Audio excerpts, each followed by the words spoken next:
contract types and also their engineering impacts. So from a firm fixed price standpoint and fixed price incentive fee, the definition structure around it is that you commit to deliver scope X for price P, and then in the firm fixed price incentive fee, you add a sharing formula to calculate that incentive fee. And if you come under that cost, you share the savings with the customer. But if you're over that cost, then you have to share the pain of the above that ceiling cost with the customer. The engineering implications are really around how do you aggressively manage the cost, test margins, scope creep, leaves little room for surprise tech risk because it's firm fixed price. But it motivates you to have that robust risk analysis, trade studies, and margin the buffers in this contract scope.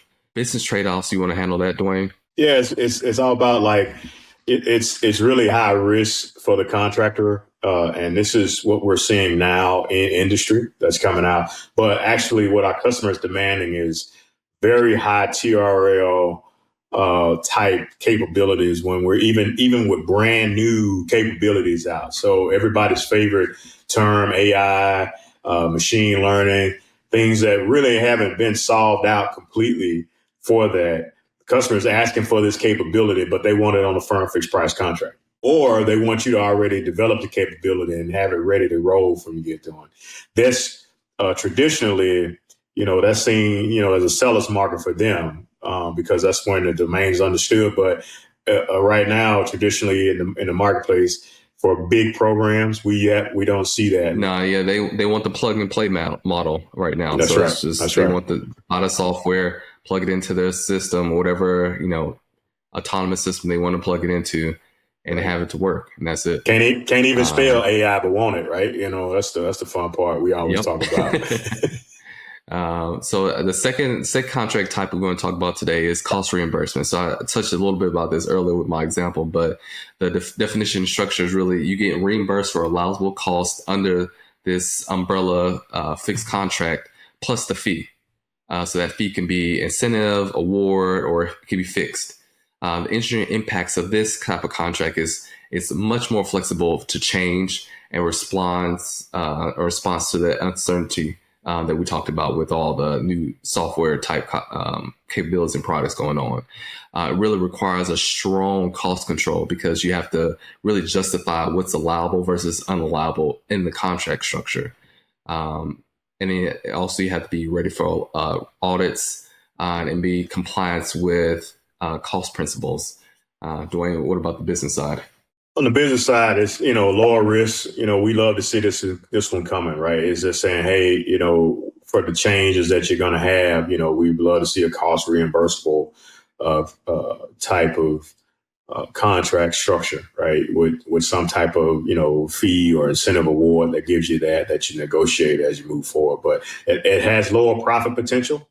And obviously with that is a lot more overhead, a lot more oversight. But again, and we're starting to, and like I said before, just as the customers trying to see more and more the letting and having the requirements of firm fixed price, we're seeing less and less of these cost reimbursable type deals, unless they're on smaller type efforts. You'll see those. But for the big programs, it's going to be firm fixed price all day. Yep, absolutely. Third contract type is indefinite delivery, indefinite quantity. So really, this is really when the government defines a ceiling number of units or ceiling dollar value, and the government issues that individual task delivery orders under that umbrella. So think of this as like the overarching contract model, but then you have other task orders and things like that flow into this from a use case standpoint. So use cases are really about like when you have a lot of parts, spares, engines, sustainment, where you don't know exactly the demand up front, but you want to have coverage for the entirety of the, let's say the product life cycle or the contract life cycle. Engineering impact is, it really needs architectural modularity, supply chain readiness, plug and play design to respond to all the various orders that's going to be going on, because like I said, it's going to be coming from spares, production, sustainment. So it has to, take in consideration for a lot of different quantities. DeWayne, what about the business? You said it perfectly. The other thing about an IDIQ, it can also have different elements of the value stream in an IDIQ, right? It can have hey, I want you to produce a widget 1 through 20, and I might order 10. Also, it'll have a development, clean contract line item that's in it, basically say, hey, can you upgrade the seeker on widget X, and I want you to start delivering that from 11 through 15, right? And and then hey, and then on another clean, it can say, hey, I need you to do some support and sustainment work. So those IDIQs give the contracting entity the realm and the stretchability to figure out how to do a lot of things under one contract umbrella, which is can be helpful and smart when you're dealing with, particularly in a sustainment environment, or you're upgrading something that's already in the fleet. So you'll see a lot of these, right? Yeah, and this is where those task orders, when you talk about clean updates, that's where those task orders get flowed out. It's like, hey, this task order is up for 11 through 20, or this task order is for like 5 through 6. So it has that flexibility to roll out those different aspects of that. Right. We got one more, Rob. What you think? What we got? Yeah, so the last two we'll lump it in together. So time and materials, so that's labor hours. So it's really really simple. Time and materials is like pay for the laborers plus the materials, and then use cases really it's when you can't precisely define the scope up front, and you have a lot of R&D, prototyping, exploratory work.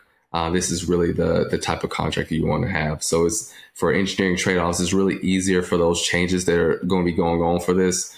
But you still must control that inefficiencies for those labor hours, because you want to make sure that you're staffing to the right levels, not producing unproductive work in these contracts. The last contract type is, I'll jump into this one. So it's performance-based, outcome-based availability contracts.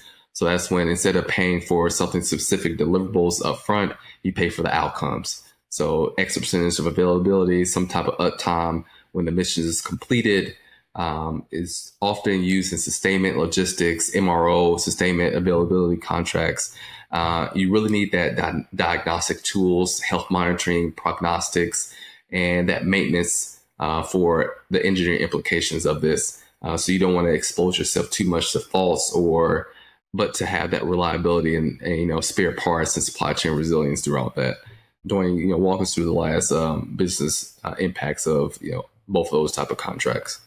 Yeah, from time materials is really, like you said, it's, hey, I got some engineering work I need you to figure out, or I need you to figure out, explain to me what does this new technology mean, and here's some hours to go do that. And so we'll present a white paper, right, and say, we call it, where we just give them an engineering document to say, here's what it takes to do X, Y, and Z to build this capability to your new platform, things like that. So because they need just the basic information to say, how would you do it, right? And you'll see that from a time and materials standpoint, right? Or in a support structure where, hey, we might need some help with some flight integration. Hey, we'll give you a time and materials contract just so we can have some people on site to help us.